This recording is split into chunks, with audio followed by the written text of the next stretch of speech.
So we'll kick it off. We'll just start with some quick intros on the agrology side, and then we'll turn it over to the carbon-friendly team to introduce themselves. My name is Charlie Doobie. I'm the head of regenerative partnerships at Agrology.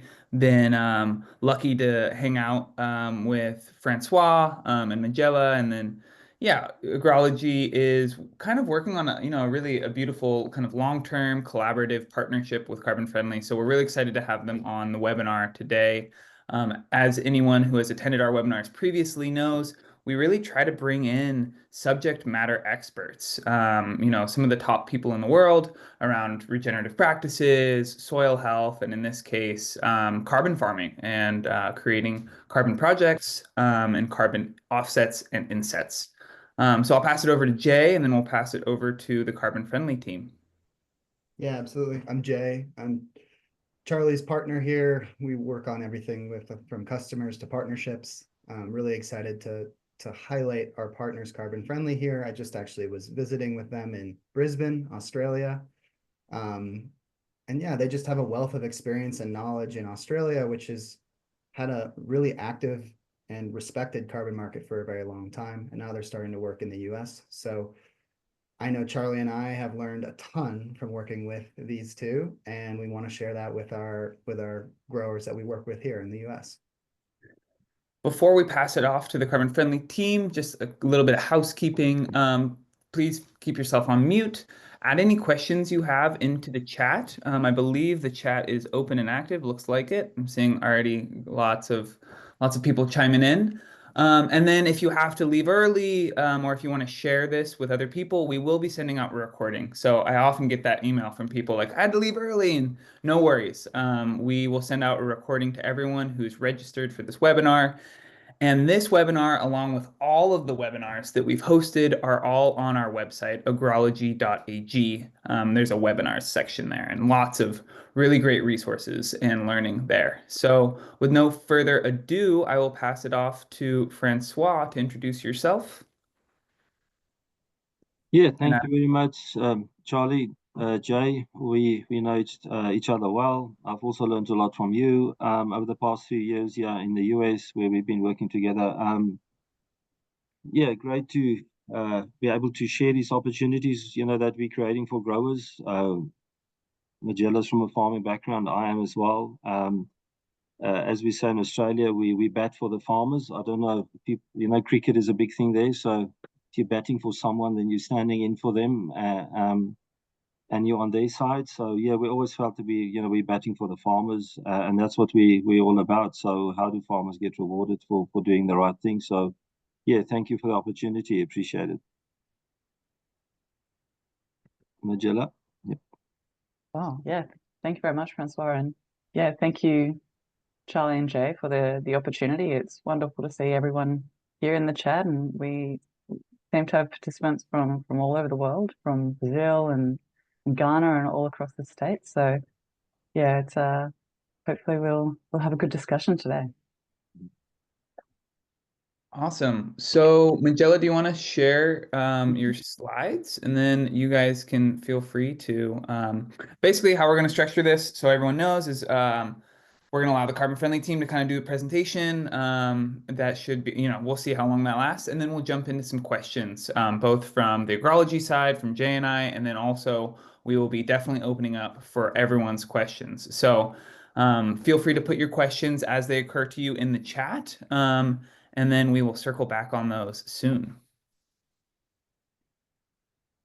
Great. Shall we start? Absolutely. Yeah, so where we come from is, as we're saying, how do farmers get paid for their regenerative practices? So that's been a passion of mine for a long time. I can just give you a bit of background as where do we come from. Thanks, Magella. So yeah, so our company started in Brisbane a couple of years back. We've been fortunate that we've been able to work in a number of countries around the world. But the US is now a big focus for us, but we've also been involved in projects in India.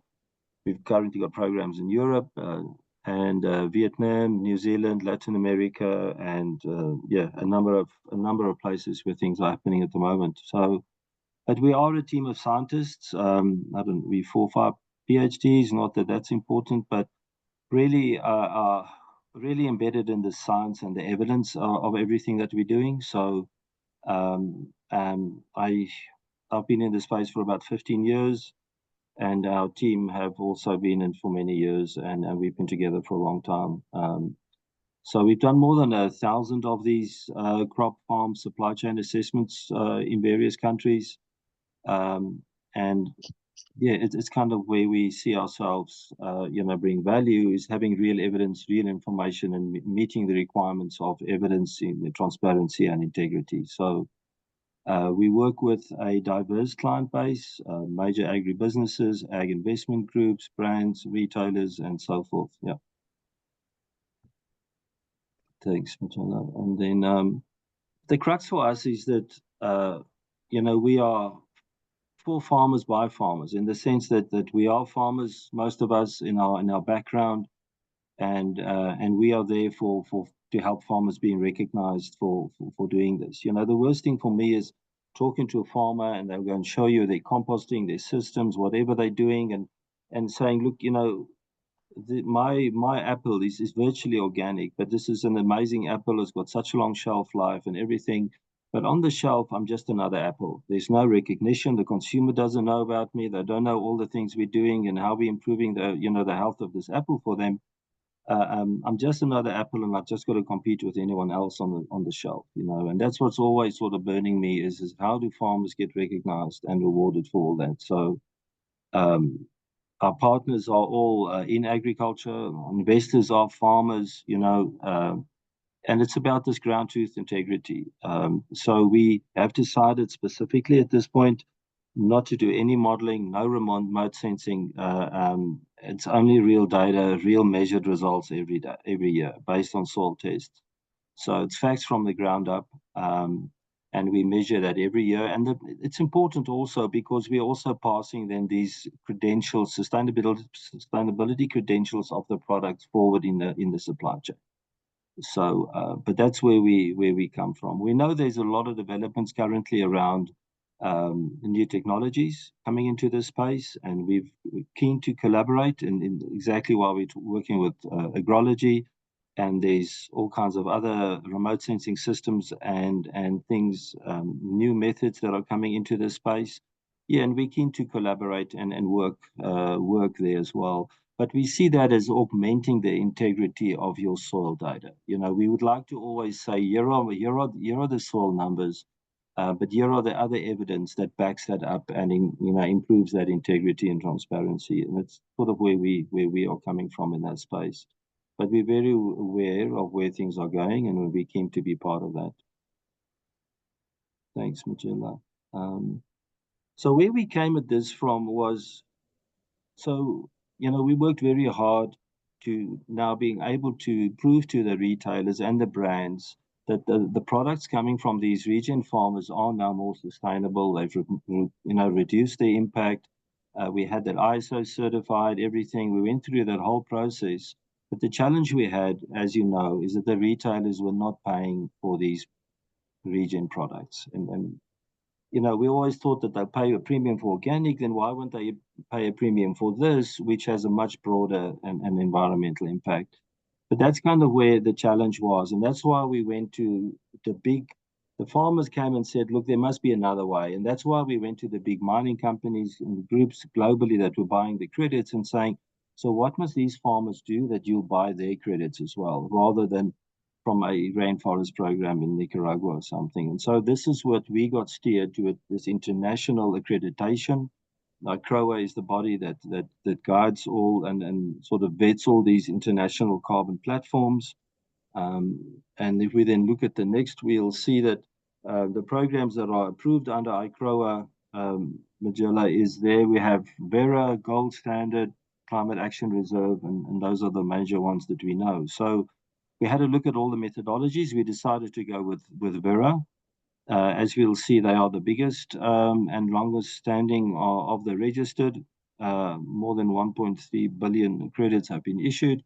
But agriculture has come to this really late. Although these programs started in 2007, agriculture only became part of this carbon world really in a global international sense like this. In about 2020, 21, 22, the methods started coming out and continuously being updated. So we were one of the first to participate in that. The methodology is called VM42, which is Sustainable Land Management. We were project number 5. I think we're sitting at 180 on the register globally. But yeah, we sort of one of the leading developers in this space, I would believe. So, and having regular meetings with Vera, we're fortunate that we have a direct line with them. And yeah, very much at the forefront of how these methodologies are now being implemented and rolled out across different sectors and so forth. But that's so that's where the big play at the moment is to say, how do these improvements now get formalized and registered as a carbon asset? This is now a tradable asset, which you can bank or put on your balance sheet or whatever. But this is an asset that the farmer has generated. They farmed olives and they also farmed carbon. So many tons of olives, so many tons of carbon, and these carbon assets are now registered and formally verified. So that's now a tradable entity that the farmers are empowered with. And then if we have a look at the next one, we'll see that Magella, yeah, I wanted to go to that list of the verifiers, but they give us a long list of verifiers. These are the international bodies that we have to work with. That's how the system works. You have to work with one of these companies that have been approved, and they do a very detailed audit of your submission, and then it goes to Vera for approval. But I guess the basics of it, if we look at this orchard that where we were now, is this is how the system basically works. I'm a farmer. I've farmed conventionally, and I now want to embark on this regen journey. So the system works in the sense that you have your control site on the side there. That's how I always used to farm, and that I will still keep an area aside for that, and I will still do that. And then the other areas where I'm introducing my practice changes. And in this case, cover crops in almonds, which is now where we're doing a lot of work. And we will now track that every year, what's happening in my control site and what's happening in my improved site. So if the carbon goes down in my improved site, we'll say, okay, well, let's see what happened in the control site. If my carbon also went down in the control site, then it's not a loss. So what the control site does is it measures the environmental impact, droughts, floods, whatever that would be, is monitored in the control site. And we then compare that to changes in my improved site. So it's there to protect the farmers from those environmental impacts. But very importantly, we're making a distinction between man-made change and environmental change. And that's very important for the credibility of the system as well, that farmers get rewarded for the changes they make, but it also gives them the sense of comfort that they can now invest in these practices and it won't get wiped out but by some environmental impact. Thank you. Magella, are you going to quickly run through the other slides? Yeah, thank you very much, Francois. So a big question I get in my role at Carbon Friendly is how to get started. It can seem like such a big step and such a confusing space. So we like to break it into very small steps, and it's often, over the course of a number of years, as is the nature of a sample-based soil carbon project. So our first step is that we would receive the farm maps and any historical soil sample data from a farmer. If we can set your baseline last year and, motivate, kind of talk you through what practice changes can be implemented now, that's our first step. Let's see if there's any data that we're able to utilize, and then all your soil testing would need to be in kind of adherence with what the methodology guidelines are. So typically that would be, we want to have a good sample coverage over the project area, and we need samples to be taken to a foot in depth. But the basics are, we just want soil carbon to be tested and then some bulk density testing. That's really the basics. We take those samples, we feed them into our stratification or our zoning software, and we come up with a sampling plan and a control site proposal for you. So in that photo of the orchard that we just showed, you could see where the control site was, so the continuation of pre-project activities. So in that case, our farmer there had been handling his weeds and managing his interrows by spraying those interrows out. Whereas in the project scenario, he'd been planting these beautiful diverse cover crops, and that's what you saw in that photo. So we maintain that cover crop as a means of comparison moving forward, but we then make our practice changes in the rest of the project area. So after we've set up our control sites and have them all GPS located and signed, then we commence our baseline soil testing. Then we select our suite of practice changes. Now, your practice changes could be, very diverse. VM42, our chosen methodology, doesn't give strict guidance on what you must do. So it can be really a case-by-case basis and what you think might work on your farm.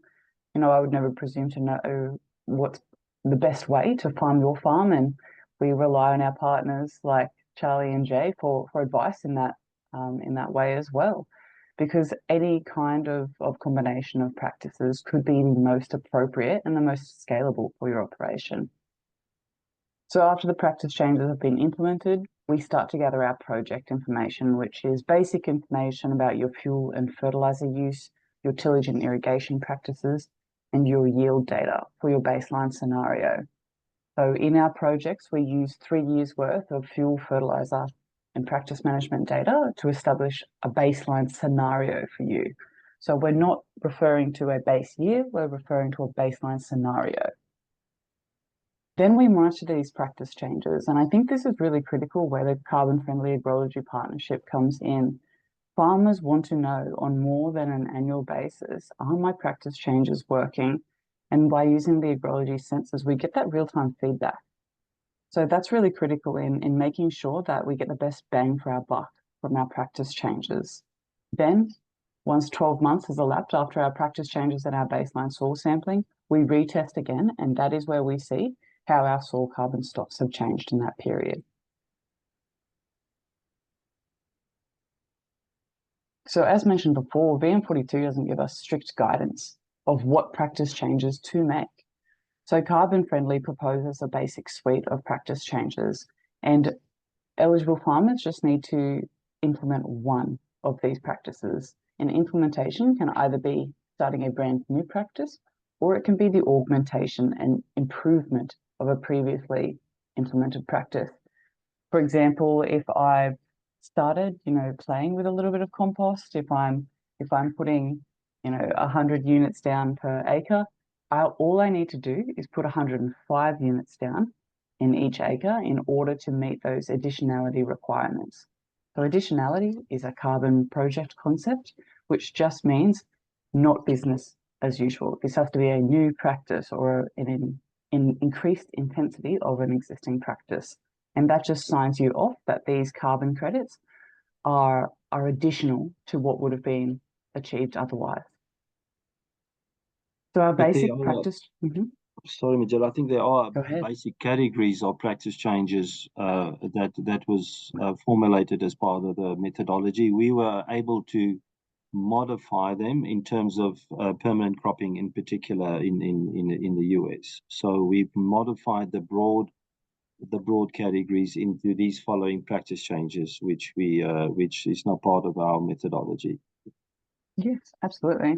So in our experience working with farmers, in those 1,000 assessments that Francois previously mentioned, we have been able to build up a database of over 30,000 data points showing which practice changes are most likely to improve soil carbon stocks consistently and are able to be feasibly implemented at scale by farmers.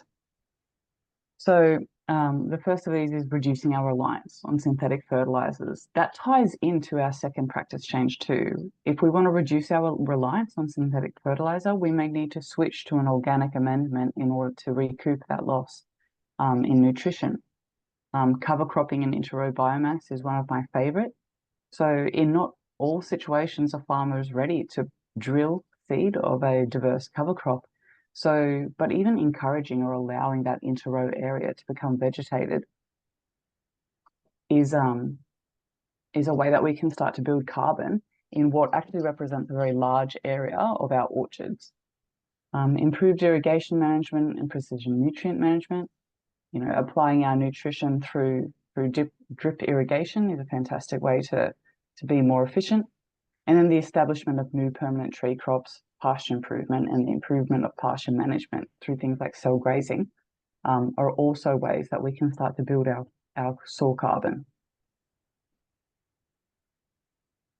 So just a very basic supply chain example. What we hear a lot now is, rather than generating carbon credits for the offset market, we're actually generating credits to inset within our supply chain. So neutralizing supply chain from carbon credits that are generated on farm. So this is a very simple example of one of our olive supply chains. So our greenhouse gas emissions per tonne of olive are 350 kilograms. However, our soil carbon sequestration has improved by more than a tonne per tonne of olives. That gives us a net carbon footprint of the farming phase of minus 938, meaning that we have ample carbon credits to offset our extraction and bottling phase, which is around 667 kilograms of CO2, and then also our transport and distribution phase, meaning that we have not only neutralized the farming and the primary processing, but landed at DC of a retailer, we have a carbon neutral product with credits all generated on farm. So that is a truly carbon neutral product there. And that is what the international guidance around carbon neutral claims and greenwashing is actually leading more towards. So that's the conclusion of our slides today. I might pass back over to the agrology gentleman and see if we have any questions from the chat as well. Yeah, thank you, Francois and Magella, for that sort of overview. And I like the balance of technical information there, as well as keeping it high level. Start with some audience questions. There's some technical ones and then some sort of more philosophical ones. So one was, Francois, you mentioned that this is an asset, right? And I think there's some debate of that. As some people would classify this as an intangible asset. Could you speak to, both of you, sort of how your grower partners, how your customers in Australia may be using these assets in their businesses, both in their supply chain or maybe externally, or maybe just, keeping them for themselves? Yeah, could you speak to that and how it's in your mind a true asset, and just sort of support that statement? Yeah, well, I guess Australia is quite carbon mature. The programs have been running there for a number of years, at scale. But that's exactly how it works there. The banks actually accept it as collateral, as assets. It's put on companies' balance sheets, but it's regarded as collateral, as assets, because there's no expiry. It doesn't expire. You can hold it, you can retain it, you can, in our case, you can leave it on the register. So every farmer's credits get deposited into their account on the register, and you can leave them on the register for everyone to see how many tons of carbon you have sequestered. Those credits don't expire, and they go up in value, as we see normally. Yeah, so it's a tradable asset. You retain it, and you can sell it, at whatever price you feel is acceptable to you. So yeah, especially in Australia, it's definitely regarded as an asset, and I think the same is happening here as well. Yeah, I think an important thing to note is that what takes it from being an intangible asset and just something that all good farmers are already doing is they are building their organic matter. That's what they've been doing for generations. It's the verification procedure. That is how you take it from. That's why additionality is an important concept, and that's why there is now a monetary value attached to these tokens or these credits, because they've been through this process. That is what transforms it from an intangible and something that I can just say on a piece of paper to actually something that I can trade and utilize within the supply chain and the decarbonization strategy. Very good. Yeah, I think that's a great answer. And I think it ties into a high level question we wanted to ask, sort of on behalf of growers in the States. You know, I think we've seen a lot of programs, carbon programs, or not a lot, but we start to see carbon programs pop up in row cropping in the US, you know, and you know, things that are really available immediately to a grower at the farm gate, or at their retail partner. But we've seen sort of this lag in the specialty market. And you know, I know that mirrors kind of what's happened internationally as well. Like in Australia, you know, specialty is called horticulture, and I know they've been sort of some of the last to adopt these carbon programs as well there. And I know that's a segment of growers that you work extensively with. So I wanted to ask sort of why you think that is, right? That Mhm. specialty or horticulture, you know, the permanent crops, vegetables, why have they sort of lagged behind in terms of adoption? I don't think it's any grower intentionally doing it, but yeah, how would you describe that trend and maybe venture a guess as to why it's happening? And the other one I'd add on top of that is what's the unique opportunity there? Because they have kind Mhm. of lagged, or rather the carbon markets have lagged behind in adopting those specialty crop markets. What, Mhm. what unique opportunity do you guys see there? Yeah, yeah, I mean, great question. As Francois mentioned earlier in the piece, is agriculture is fairly new to the carbon markets. You know, our VM42, so various methodology, was only released in 2020, and even then, it was a methodology that was designed for large scale agriculture. So the Vera methodology was very much aimed at large scale broadacre. The carbon markets in Australia were very much focused at large scale grazing. And I think the thinking of that was that under the practices that you could feasibly implement in these types of systems would only move the needle a very small amount. You know, reduced tillage and cell grazing.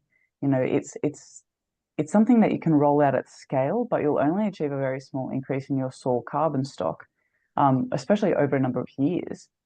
Um, and so you needed a large area. You needed scale in order to justify the cost of project establishment, especially in Australia, where we do not have any structure for a group project. The cost of registering a carbon project under the Australian government's ACCU scheme, which is definitely one of the most mature carbon markets in the world, um, is incredibly high. It can cost $100,000 to establish a carbon project. And when I'm a grower and I've only got a couple hundred acres, that is just completely prohibitive.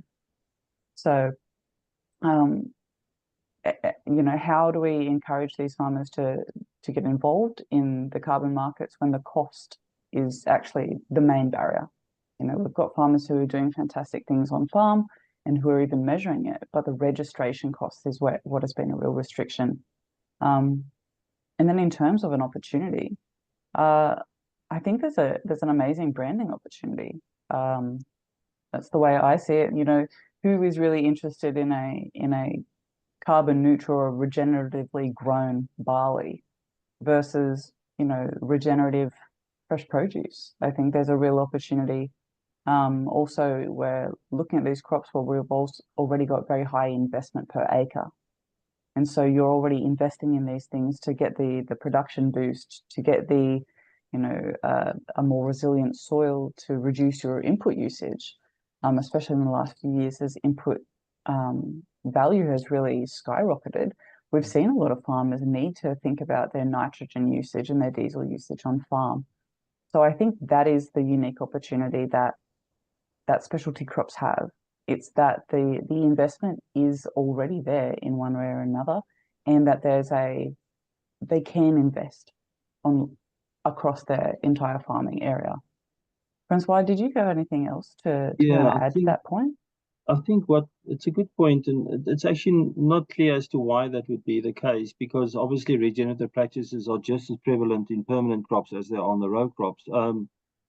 But I think it's because the big brands were involved in the the large scale horticulture, not agriculture in the Midwest, because the big brands were the ones that were making these decarbonization sort of claims and targets, but also the ones that are under the most scrutiny and so forth. So I just think that's where the focus has been because of the big brands that are involved there. But there's no reason why specialty crops should have lagged in terms of the carbon world. There's no reason for that really, rather than just the exposure and focus, I think. But for us, it's much more interesting space to be in, definitely. We're seeing great improvements, and yeah, that's really an exciting space. Yeah. And I think, there's a fair amount of skepticism in this country about what carbon is worth, right? So, we don't need to talk about like what credits are selling for, in your projects. I know that's privileged information, but we do see, I mean, all it takes is a Google search to look at like the average value of a carbon credit in the United States, right? And I think that's enough to plant seeds of doubt in a grower's mind. What would you all say to sort of like provide a bit more confidence in terms of how carbon programs could help make regen pay and really be something tangibly valuable to growers? Yeah, I think Jay, yeah, what I will say, without maybe delving too much into the numbers, but the growers that we are working with are looking at, incomes per acre of between $500 and $1,000 an acre. That's the space that they are offered to play in, if I can call it that. So, and it has to be in that area. It has to be around at least $500 an acre, I believe, for specialty crops. Maybe, obviously different at large scale, maybe grazing systems or row crops and that, but in the specialty crops, it's what it has to be, and where it realistically appears to be. So we are very active now in the marketing of the carbon credits removals to a number of organizations. There's a lot of interest. And it's all within that ballpark of income for a grower per acre. Yeah. Awesome. We had a question here, which I think, is a really important one to highlight around additionality. So there's a question of, for farmers who've been on the journey towards regenerative ag for a while, or they've already been implementing these regenerative practices, are they at a disadvantage for the monetary rewards compared to someone who is, a conventional grower who's maybe just starting to dabble in regenerative practices?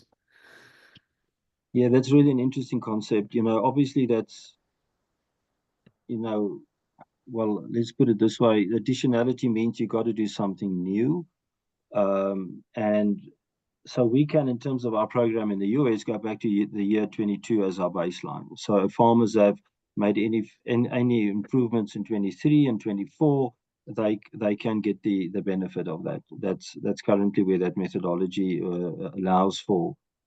So that's the basic concept. If you want to generate carbon removals, you got to do something in addition that you weren't doing in the past from a certain baseline so that it can be measured, so that someone else can claim an offset against an extra ton of emissions that they are creating, if you know what I mean. So that's basically how the system works.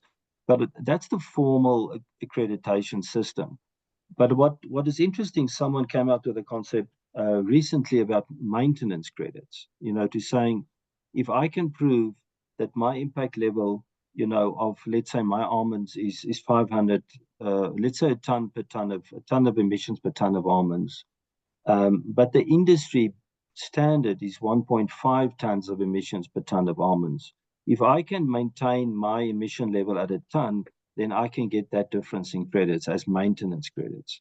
So in a way, Vera argues that way with the control side. If your control side, if the environmental impacts means that through floods and droughts that your soil carbon is going down in your control side, but you're able to maintain that in your improved side, you get the difference in credits.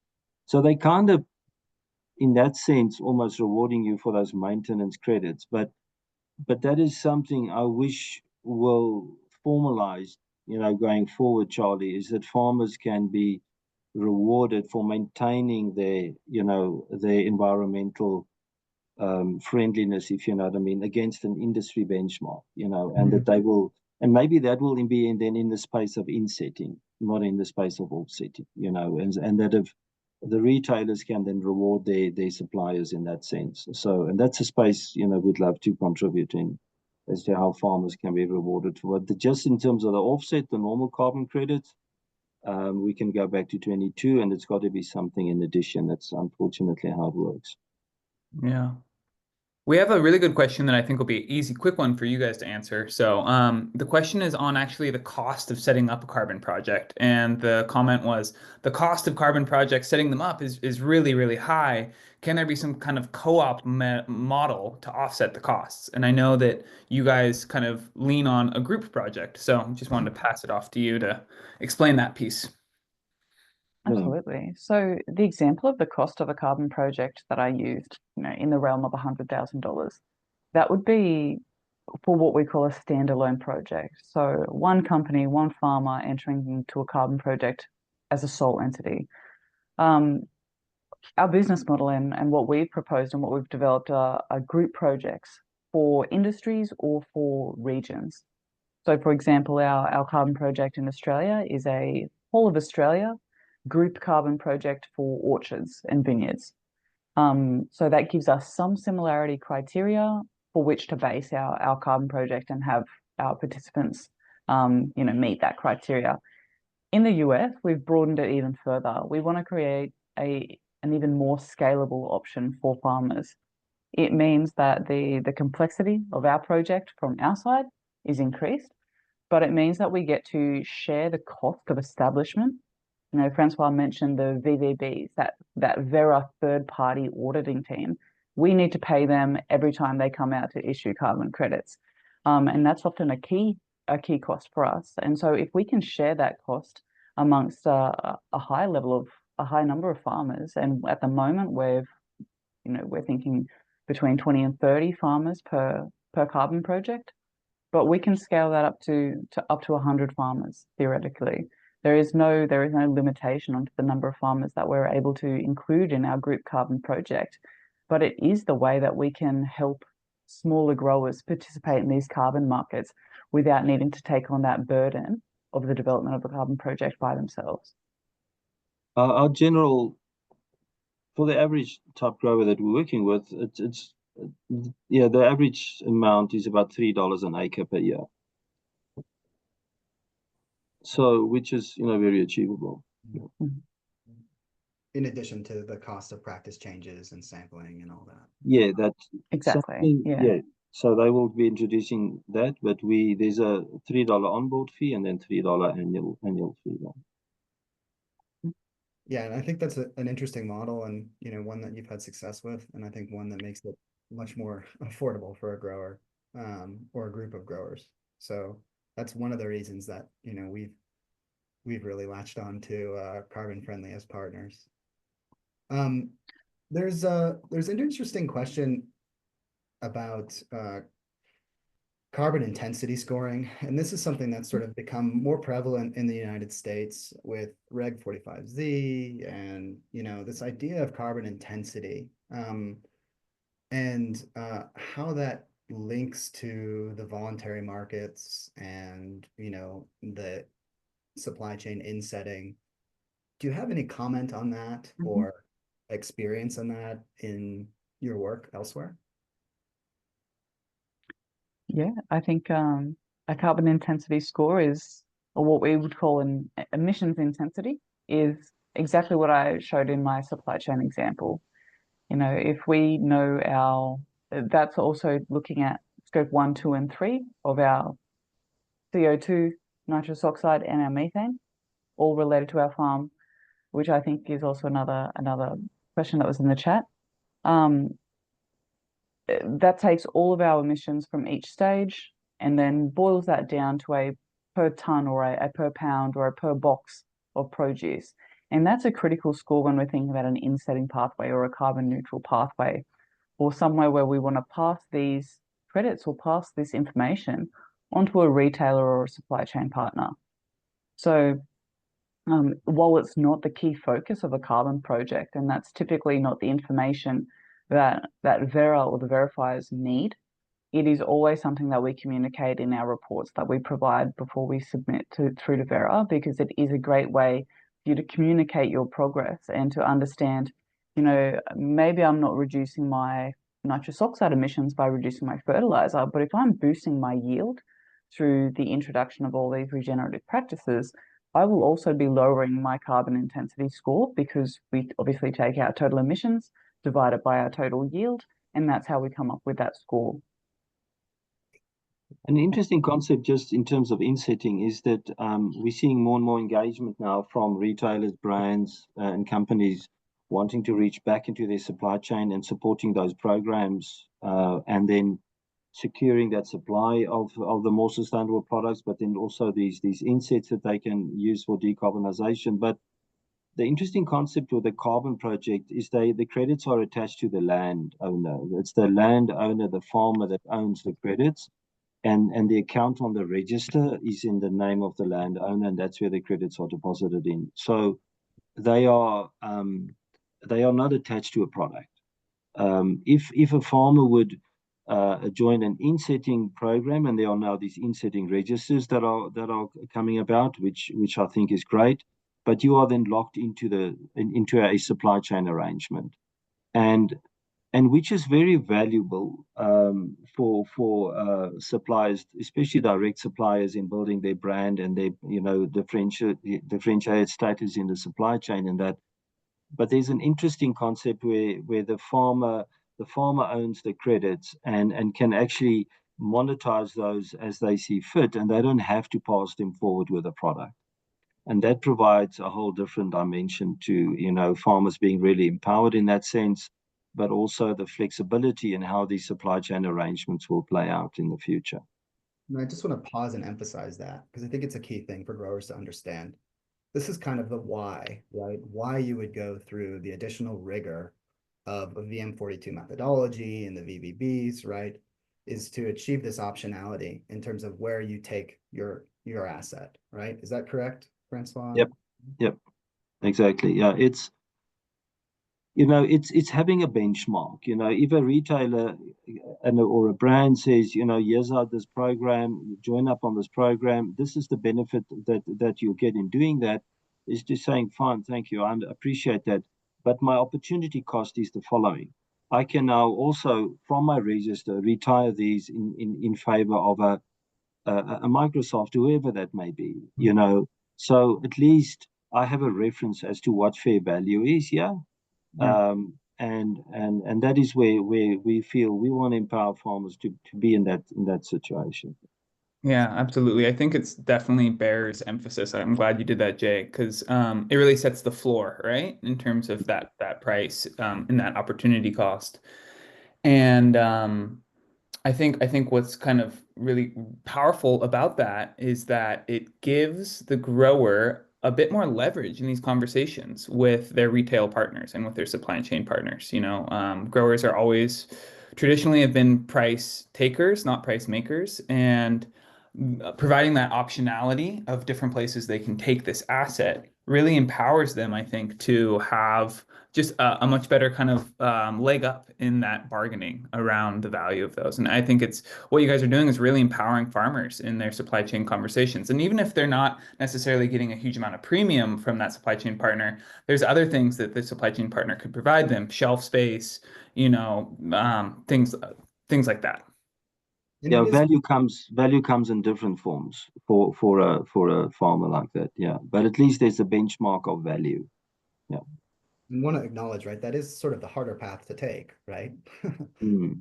But there's a reason. Yeah. Right? No, Yeah. that's true. We're talking now about and we've been approached by these programs as well, where you're now going to go for aligned credits and not registered credits. So I'm going to now have an inset that's VM42 aligned, but it's not VM42 registered. Mm-hmm.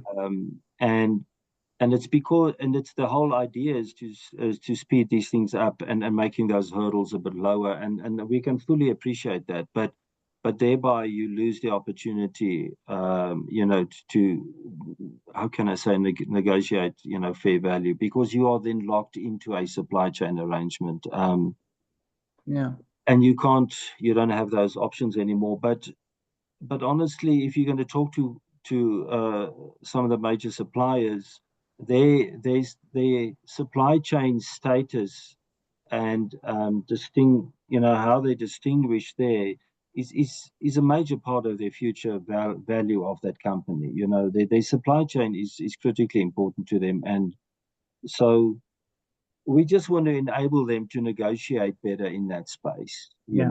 It's almost like these different degrees of formalization, right? You could be, if you really don't formalize it much at all, Yeah. maybe your supply chain partner says, thanks for joining the project. Really appreciate that. That's kind of all you get out of it. And the Yeah. higher degrees of formalization, with VM42 being really one of the highest ones, it's just giving you a leg up in that negotiation. Yeah, It's it's really also when putting the you Sorry, Majella, I'll give it to you now. It's when Majella gives them that certificate at DC, it means that it's backed up by the credibility of also having this registered. And through that rigorous third-party, verification system, it provides credibility to your numbers when you go and talk to these intensity numbers to the retailers, because it's backed up by that scrutiny, if you know what I mean. Sorry, Majella. No, I was just saying, to Charlie's point, the higher level of certification of these credits, the higher flexibility. The more control you are in. If I'm, in terms of VM42 aligned or program aligned credits, it's also relying on the fact that somebody at the other end of the supply chain has said, I would be okay with these credits in this way. And so you are still at the mercy of the supply chain saying, at the moment, this is what I want. Whereas if you went for a full VM42 certified credit, it takes that uncertainty out of the equation. They can have it, or you can sell it to anyone else in the world. Amazing. Because what we are seeing is that some of the big brands are forming their own, teams of experts to scrutinize and lay down their own methodologies or what they want to, their own standards in a way. But if you line into something like that, it can always change. They can change the rules, and then you don't comply anymore, if you know what I mean. And you're losing a lot of that, that sort of credibility in that space. So, yeah, but anyway, it's what it is, but obviously the safer way is to have something that is verified and sitting on a register that's completely transparent. Nice. So we have some questions that are kind of more in the nitty-gritty in terms of how this actually works on the ground, and I just wanted to throw these in here. So one is, are you guys, does Carbon Friendly do the actual field work and soil sampling? When you do the soil samples, how deep are they? And how does the grower sort of get all of those records to you in terms Cool, of like thanks. creating that baseline? Yep, great. So in terms of do Carbon Friendly take the soil samples, in short, no. We rely on, experts in that area, soil sampling experts, and quite often the agronomist that the client is already working with, somebody who already has the experience in that area and a deep knowledge of the farming system as well. Also, if we're trying to think about our own scalability, we can't be taking soil samples all over the world, so we do need to rely on strong local partners. In California, we've got a number of partners who help us out and also help with the collection of the baseline data, which VM42 is an evidence-based system. So that means we don't only need, the volume of diesel usage or your fertilizer usage, but then also a piece of evidence to support that. So fuel invoices, fertilizer invoices or programs, it needs to be tied back to a piece of evidence in order to meet that high threshold of reliability that Vera wants. And in terms of the in-depth of our sampling regime, minimum requirements is 1 foot. But we quite often see, there was a question in the chat about saturation point. What if we saturate the carbon in our first foot? We have clients who are measuring right down to 3 foot in depth. So there is no limit to how deep you can sample. We know that you've got some incredibly deep soils in the States. So as long as we're measuring that first foot, we're good. We've met the minimum requirement. but we also want to be tapping into that potential further down the soil profile, where we quite often see with these deep-rooted cover crops, we'll actually get the migration down into the lower levels. Mm-hmm. And soil bulk density, is that part of your Yes. protocol? So bulk density, we take it's according to our stratification. So we typically want one bulk density sample per strata. Typically on a farm, we'll have 3 strata, depending on the variability within soil types. And it is something that we will measure annually, because obviously as we're implementing these practices, we might create a change in our bulk density. And also more organic matter typically does mean that we're reducing our bulk density as well. Mm-hmm. Awesome. Thanks for answering those nitty-gritty questions. No worries. Sort of interesting question that I think you all could comment on, given your experiences in those control versus sort of practice change sites. How much do you see the relative size of the change versus the environmental impact? And I know this is something we talked about in Australia, Magellan, the topic of discussion with the ACCU scheme is, you know, how do we account for wet years and dry years? And, you know, what we've observed in the field at agrology is that, you know, certainly the liquid carbon pathway is most modulated by weather and moisture. And there are practice changes and products that can modulate that. Absolutely. Could you speak to that question? Yeah, I mean, there's no doubt. You know, there's no doubting it. There's no arguing it. Soil carbon is heavily dictated by soil moisture and therefore rainfall patterns, and that's why when we're thinking about these really large-scale carbon projects in broad-acre farming and in grazing, obviously our main driver will be our weather. And if we do not have a mechanism whereby we can separate the man-made change from the environmental impact, then it just brings the entire credibility of the carbon removal into question. So we've seen it have an amazing ability to really buffer a farm. So one of our project participants from the west coast of Australia, which have a very different climate from our east coast, he was doing amazing things in his avocado orchard, but we saw an overall drop in carbon in one of his strata, and we couldn't work it out. He's done all the same practices as he would in his previous years, where he was building an enormous volume of carbon, but they had a period of drought during that year.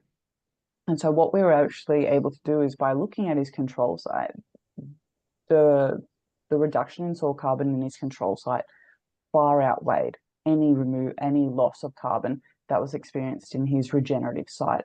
And that's obviously because once we're building our soil carbon, we're building that buffering potential, that ability for our soils to hold on to moisture and to hold on to nutrients. So he wasn't losing that benefit. But if you just looked at, you know, if you just tracked your soil carbon each year, always thinking that we need to improve on last year's, if you look at that raw metric, he was going backwards. But you need to think of it as in, compared to a pre-project scenario, he was actually still above his baseline. He was still building carbon compared to where he would have been otherwise. Maybe I can just a quick comment there, is that we do see much bigger swings in soil organic matter than what we typically thought. You know, if you look at the science, and we've been in that space, I guess, for a long time, is that people would say soil carbon levels move pretty slowly in the soil, and maybe that's true for some broad systems and that, but especially in the permanent crops, it's amazing the changes we're seeing, especially with the good soils in California and so forth. The changes here are much bigger than what we saw in Australia, but there are big changes happening. You know, the big changes, droughts and things like that can have a major impact in your soil organic matter.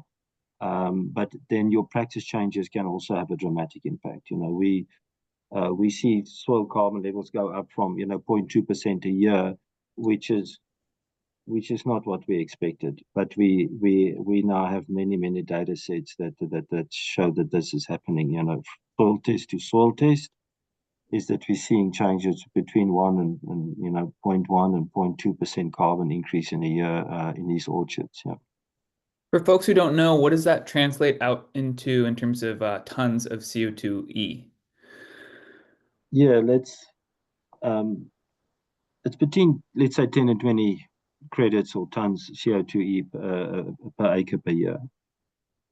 Yeah, which when I first heard that, I was blown away. I was like, no way. It's just, again, I think we have a pretty strong story in the US Yeah. around what's possible with carbon farming and carbon accrual, and also what's possible in terms of the financial remuneration. And so it's really inspiring for us to see the success that you guys have, been able to quantify with the farmers that you're working with.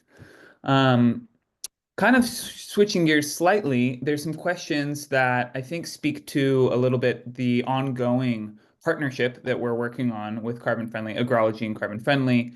And there's a question around including the measurement of nitrous oxide emissions. Are you guys currently doing that? Are you thinking about that? And I think we could broaden that question too, to just think about, practices or products that aren't currently sort of named in the methodology. I know you all are innovators and you work very closely with Vera. Yeah, is there flexibility, and how do we sort of how do we account for biological products? And how do we account for all these things that may or may not be explicitly stated in the methodology? Yeah, absolutely. So in terms of what gases we are measuring, so it is the way that the carbon crediting system works is that it's, like I mentioned, it's evidence-based, it's data-based. So we'll take your total nitrogen usage, we'll take your total diesel usage, etc., and you feed that into a model where we use emission factors. So emission factors can be as broad as, country-specific emission factors. So basically the greenhouse gas emissions per unit of input, or it can be as specific as regional or crop-specific emission factors, depending on the research, really, depending on the available research. So our system, we focus on the soil carbon, but in terms of our emissions, we are looking at nitrous oxide, we are looking at CO2, and we're looking at methane. So livestock can also be included in these programs. So while we're not physically measuring, we're using the results of studies that have done those measurements. And I think that's really an interesting interplay of your system and what we are trying to do. You mentioned that we're trying to innovate. We would love for, Vera to adopt a more real-time monitoring and more a more reflective measurement system than just using kind of the old school system of using an emission factor. I mean, it's very static, it's very clunky, it's very coarse in terms of what we're looking at. I mean, my research background is looking at irrigation efficiency and how that relates to nitrous oxide emissions. And there is no way for my research does not play into a carbon model at all, because when we're thinking about ways to tweak the way a fertilizer would operate under a different soil moisture condition, there is just not the refinement in the methodologies to this point. So I think that's really interesting of when we're looking at real-time monitoring of not only CO2 flux, but nitrous oxide flux from the soil. I think it'll be a really exciting future. I think that there's a lot of focus on new technologies being introduced to measure soils. As we know, there are a whole different suite of new innovations around mapping and remote sensing and different forms of measurements and all that. But it's true actually that in terms of nitrous oxide emissions and how we quantify that, there's not a lot of innovation in that space, and that's where I think where you guys are really coming into is how can we do that a lot more accurately than what we're currently doing it, because currently it's not a very accurate system, but it's kind of what the methodologies are prescribing, but we should definitely improve in that space. I just want to call out, we're at the top of the hour, so some people probably have to jump to a meeting.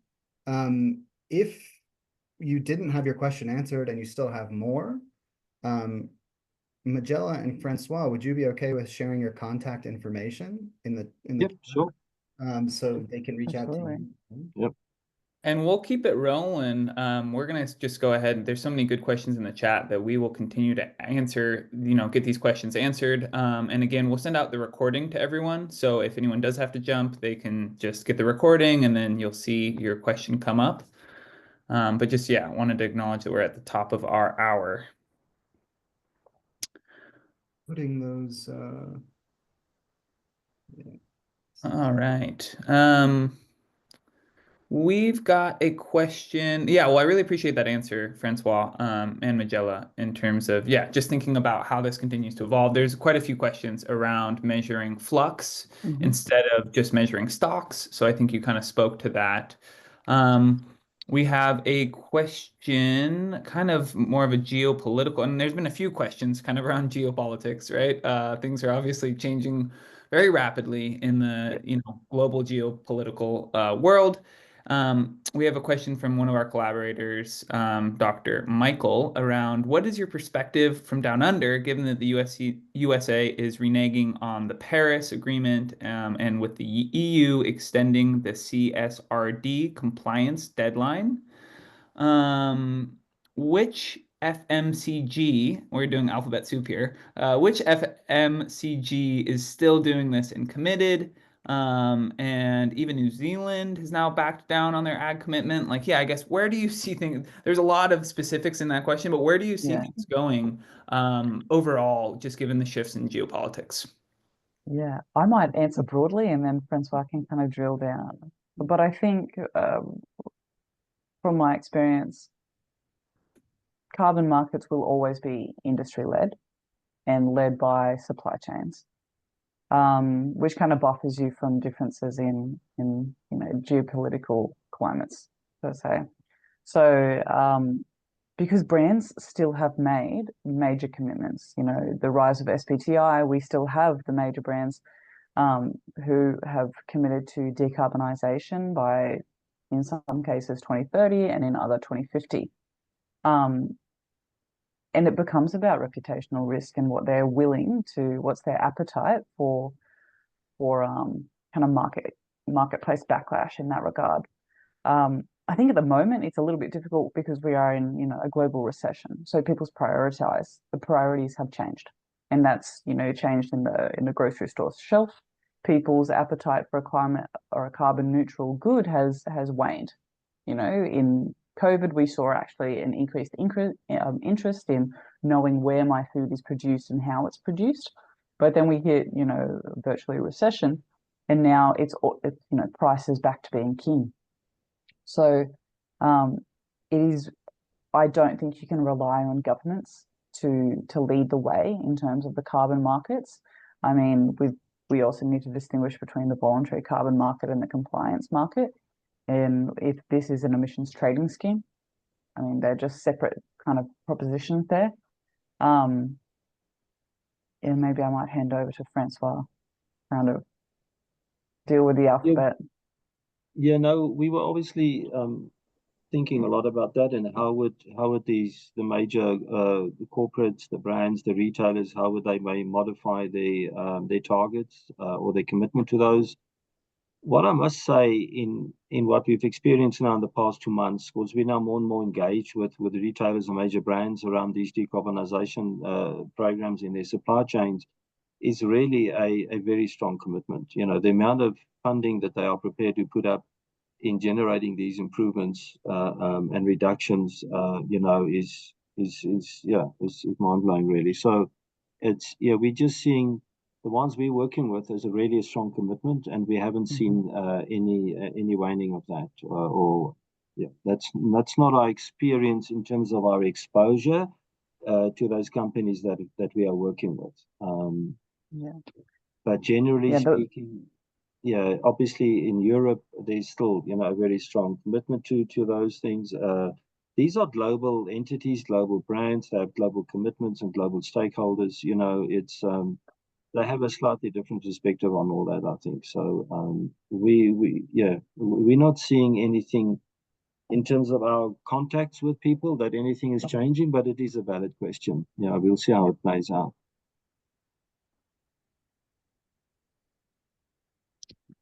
Very good. And I think we've talked a lot about carbon and carbon revenue and, it being, I think at a high level, it's a bridge for growers, right? And to really sort of de-risk and help fund a transition to regenerative. It's not the reason, right? And I think I've spent a lot of time in the car with you, Francois, and, we don't really talk that much about carbon. We talk about, production systems and, just how ag can be truly more sustainable, and sustainable means profitability.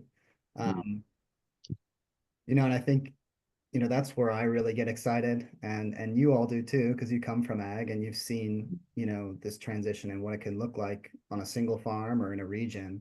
But yeah, I'll give you a chance to comment on that, right? And speak more broadly. Obviously, farmers get to be paid for their carbon, but they also get all the benefits that come with it. And those extend from potentially nutrient density to mental health and all these other things. What's your general statement on that? Yeah, for me, it was an amazing journey, sort of, learning how to farm with nature. I mean, that may sound a bit corny, I guess, but I really got into this journey to say, well, how do I make my production system as productive as a conventional farming system? I've got to get the same yields, I've got to get the same quality in order to say this is a viable system. And we were fortunate, I think, that we were able to do that. But that is what farmers were saying to me, is that, look, I'm prepared to go 90% organic, but I'm not going to go 100%, but I should now still be rewarded for doing that. But, they were paying me for not using chemicals, but I was wanting to be paid for all the improvements I was making to the biodiversity, the soil health, my water holding, my yields going up, less pest pressures, all those things that I were achieving and driving for. I want to be paid for that, and so that's kind of where we are, is supporting growers with products that have longer shelf life, higher nutrient density, and all those things to be rewarded for that. So I used my organic premium to pay for my regen practices and to getting that system in place. But once the system was in place, it became self-funded, if you know what I mean, because all these improvements that I was seeing, I would never go back.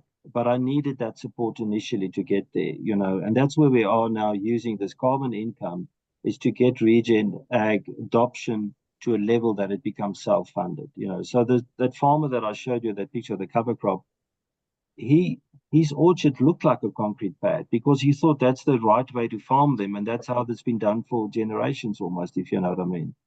But he's now completely changed. He's now got 6, 7, 8,000 acres under cover crops, and his father-in-law is doing the same, and others and neighbors, and it's a whole, let's call it a movement or whatever. But they'll never ever go back. Now that they've seen how their soils improve, how the water holding, the water retention, all the earthworms coming back, the pollinators, the birds. They phoned me the other day and said, I've now got frogs in my orchard. Can you imagine that? I never thought I'd see a frog here. But so once they're on that journey, they'll never turn back, and we haven't ever seen a farmer do that. It's just, how do we support them to get there? And the carbon income, or having that negotiating power, if I can almost say, for a better deal in the supply chain, but that's the way to fund it, to get it there. Yeah. I love it. It's carbon projects as a gateway drug onto the true drug of soil health. And like you said, once you start to see the benefits of soil health, and they all start to really stack, right? Like you were saying, Jay, like increased profitability, better soil structure. When it rains or you irrigate, you're not just having these like flooded concrete pads, right? But it's actually being absorbed, and then it's holding the water so much longer. Better pest and disease resilience and resistance. Like the list just goes on, and it really starts to build on itself. But like you said, I think that using the income from these carbon projects as a way to kind of bridge the gap. And, we do know that sometimes there's a yield drag, or there's a few difficult years as you kickstart the biology. I think that's a really important piece of this. So we have a few questions. this was asked in various ways, but yeah, and we kind of touched on this, but are you guys thinking about, or in terms of like thinking about where carbon markets are at now and maybe where they'll be in 5 years, do you imagine that there'll be other kind of measurements of ecosystem health, biodiversity, water holding capacity, things along those lines? I don't I know, Majen, mean, if you got thoughts in, on that. I There's a lot mean, of talk about biodiversity credits. Mhm. Again in Australia and elsewhere, I think from our experience, we just haven't seen those pathways play out. Where a farmer can say, okay, if I do the following, this is how much I'll get paid, and work out what that sort of business case is. We just haven't seen those being rolled out in the real world that can actually now, drive decision making in that space. yeah, Um, yeah, but there will be constantly sort of, I guess, involvement in that, and we'd love to, it's how we can support the growers to participate in those programs that will also improve the environmental impact, and we Mhm. just got to find real pathways to do that. Yeah. yeah. I think, coming from a carbon, a very focused carbon perspective, it needs to, whatever we're measuring needs to be able to boil down to a ton of CO2. That's, Mhm. that is the crux of it. It's the unit we're getting paid for. So we either need to be avoiding the emission or sequestering the emission. So, I mean, there is a biodiversity market. I've not seen anyone stack methodologies and be rewarded for both. But in terms of kind of our co-benefits, our water holding capacity and nutrient density and things like that, that is, I think the way that you're going to get the benefit there is in your production benefit. It's in your ability to reduce your irrigation needs, is in the ability to reduce your fertilizer application. I don't think we'll be getting, a payment for improving your water holding capacity, even though we know for well it's a key driver of productivity and also Mhm. access. And Yeah. this is very much pie in the sky, but something we've talked about a lot between agrology and carbon friendly is that, credits when you're selling them externally are really only worth, what a buyer will pay for them. And Mhm. there's a way to market that, right? You can wrap a carbon number in the story of what's happening on the land with biodiversity, with water holding. And, we collect a lot of that data. So somewhat of a self-serving answer there too. But yeah, I mean, the story, those co-benefits, you can talk about them, right? And Yeah, especially if they're transparent and you have evidence. Yeah, Um, that's the difference, I think, Jay, is being able to put numbers to that. It's one thing to say I adopt these practice changes, but and there's a lot of certification systems that are practice based and not outcome based in that sense. But if you can put numbers to them, that's when it becomes a powerful story, and that's when you get the benefit as a supplier, but you also get the benefit of a higher price for your removals. If you can back it up with a credible, good story, and that's what your system is generating is numbers. yeah, and I think especially, on the credit market for sure, but even more so when it's tied to a product or a brand. Yeah. Mm, Mm. it's absolutely. really, really Absolutely. If you can tie the story and the social benefits as well. I mean, there was a question in the chat about social benefits and broader community benefits. And funnily enough, like VM42 being as restricted as it is, it also has it wants to support the sustainable development goals, whether it be zero hunger, whether it be clean waterways. It's actually something that even at this early stage of methodology kind of implementation, they understand that the co-benefits of this project will also help dictate the price in the marketplace. Mm. Yeah. Super fascinating. Mhm. All right. Well, we've got a few last questions. I think we'll be wrapping it up soon. If anyone feels like their question wasn't answered, please just repost it in the chat. We had a super engaged audience with lots of questions, and I think we got to most of them. Um, And you stuck with us. yeah. Remind us. Jay, you got any questions? Um, I think we talked. Oh, we got one on saturation. So we've talked about this a little bit, and this Mhm. is an interesting one. I've heard a variety of different views on this, right? There seems to be a story out there that soils can only sequester a certain amount of carbon, and then they either start sequestering very slowly or they reach full saturation. Mhm. I'll just throw it out there. I've heard from the founders of Understanding Ag, Gabe Brown and Dr. Alan Williams, that they don't actually think that that's a real thing. They think that although it may slow down, that there is, potential for kind of continual carbon gains in soil. But yeah, just throwing it to you guys. What happens when soil becomes saturated? Have you seen that occur? And is that something that, we need to be like aware of or worried about? Or do you think that we're kind of playing already with such degraded soils with such low levels of carbon that we don't really need to worry about that until down the road? Maybe I can I- just jump in a little there. So we, because we've done so many different soil sampling, analyzing so many data sets, what was clear to us is that you would have farmers farm in a certain community and their average soil organic matter would be 1.5% in the valley, let's say something like that. But there would be some farmers that are sitting at 3-4%, So if you would ask the others, they would say that's the normal rate. But no one's actively farmed carbon, if you know what I mean. The others would have been applying compost or other things in order to increase their yields and get other benefits from that. But they didn't do it to actually, farming carbon and improving the soil organic matter. So we don't know what that ceiling is, Charlie, because no one has tested it really.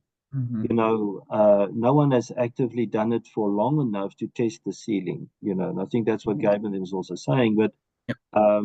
who knows what that is? But I guess the big benefit here is that we're seeing it now from a big pistachio project that we're working on in Arizona, actually, where they are from the beginning measured the carbon down to 90 centimeters, 3 foot. And we're now seeing over years from 2021 how the carbon is building in the second foot and the third foot, and with so a half of the credits they have now is from the first foot, but the other half of the credits is from the second and third feet, and how the carbon is building down there. So obviously that's what you do. You just measure each foot and you just add them all together, So it gives you much longer runway Mhm. of filling that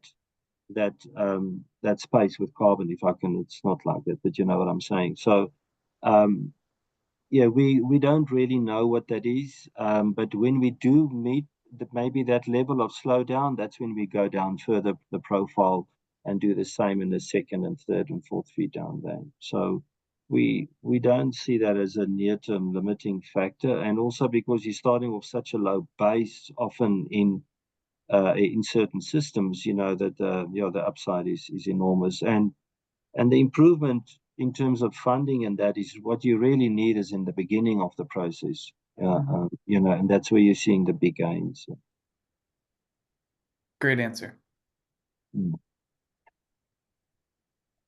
All right. Trying to see if in the chat there's any last questions. Jay, do you have any last questions before we start to kind of check out here? No, I think one, I sort of mentioned it earlier and it got addressed in sort of the broad innovation answer, but we do work with a lot of like biological and amendment companies that are developing new products and they use our system to sort of test efficacy. Um, and it's something I've thought a lot about, so I'm curious, and this is off the cuff, so we won't hold you to any answers here, but you're experts in the space. Like, what is a pathway for a biological company to maybe start to develop, you know, um, their own environmental assets or co-develop environmental assets with growers?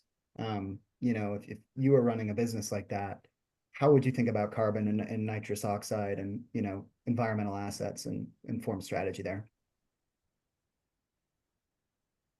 Well, I I guess mean, we're approached yeah, like, we get that from Magella. Yep, sorry.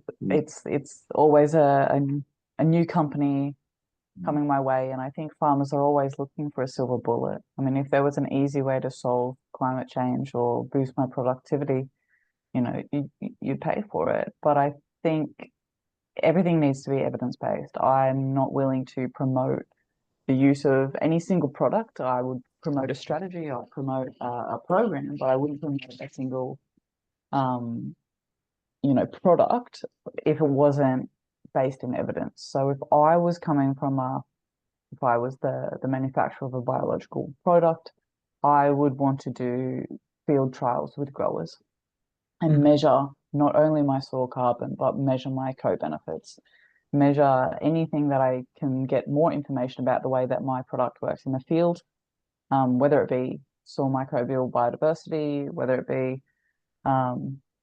water holding capacity or nutrition. So I would always, and that's the answer I give to companies that approach me as well. Have you measured this in the field? Have you worked with growers? Do you have runs on the board? So that we can start, because, in their eyes, they would like me to then roll them out to my project participants, but these can be very high cost products. And so I would always want to make sure any advice that I'm giving my farmer, I'm not a salesman. I think we've learned from today, I'm not a very good salesperson, but I am just trying to make sure that we advocate for the farmers in this space and that, what works best for them.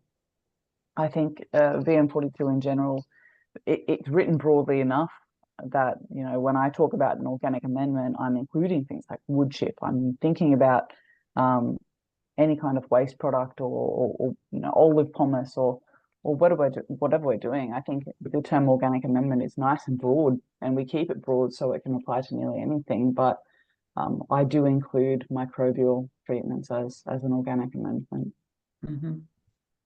But I think it's because our models and everything is set up, it's really easy to do a pilot on that and to saying, this is my standard system. Here are my outcomes from that. Here is the one where I'm applying this product, and you just identify which metrics you're tracking, and it's, it's clear as that really. And then you can see exactly what difference that product is making against the baseline, which is, usual practice. So yeah, just doing some pilots and backing it up with the numbers.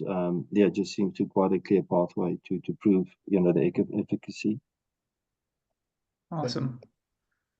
Well, I think we'll start to wrap it up here. I always like to ask this question at the end. Is there any question that you wish that I asked you, or anything, any kind of last thoughts from you guys that you want to share about carbon friendly or the projects that you are setting up in the US or anything? I just think that the insetting space is going to become more and more interesting as to how, the retailers and brands are going to reach backwards in the supply chains, or what those relationships are going to look like. What are the standards, the requirements that they are going to put out there that their systems have to adhere to, and then how suppliers, are going to be able to join into that, and the opportunities and risks and everything, attached to that. So I think it's going to be a fast-moving space, and it already is. And then I think that's going to be interesting and exciting to see how all that plays out. If we're in a way that we can support the growers in making the right decisions there in terms of where they want to be and where they want to go. I think that's going to be a really exciting space to watch going forward. Awesome. Magella, any last thoughts from you? Nothing really from my side. I think I want to thank you guys for having us on and hosting such a interactive session. I think, I was often getting distracted by the chat, just looking at these questions coming in, and, definitely got me thinking about a few things. So yeah, thank you very much. Yeah. Amazing opportunity. Thanks. Definitely reach out to this team. They know what they're talking about. They know what we've learned a lot, and I think you all don't have sharp elbows, which I really like. I think we're all pushing for the same thing, which is help growers transition and help them get paid for that. And you all are very free with your advice and your knowledge. I appreciate that about working with you. So would encourage anyone still with us or watching a recording, reach out to Carbon Friendly if you have any curiosity about this space. Yeah, absolutely. Again, we'll send out the recording in a follow-up email either today or tomorrow, and we'll definitely include Carbon Friendly's contact information. And on behalf of Agrology and Carbon Friendly, thank you all so much for tuning in today and for your curiosity. Yeah, we will see you next time. Thank you very much. Really Thank you, appreciate it. everyone. Thanks.